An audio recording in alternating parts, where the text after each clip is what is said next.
এখানে আবার এক শ্রেণীর লোকেরা বলে যে নবীরে মানুষ কওয়া যাবে না। আছেন এমন লোক, নবীরে মানুষ কওয়া যাবে না কেন?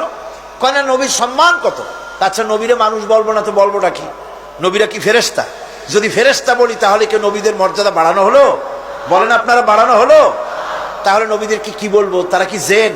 যদি জেন বলি তাহলে তাতে কি মর্যাদা বাড়বে? সবচাইতে মর্যাদা বেশি কার?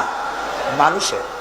সুতরাং এক শ্রেণীর লোকেরা খামোখাই আলেম নামধারী লোক, অথচ নবীকে মানুষ বলতে রাজি না।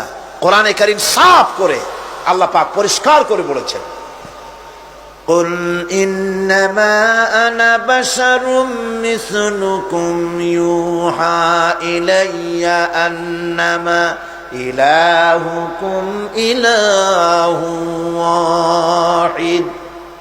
নবী বলুন, আমি তোমাদের মতো মানুষ, আমার উপরে ওহী আসে।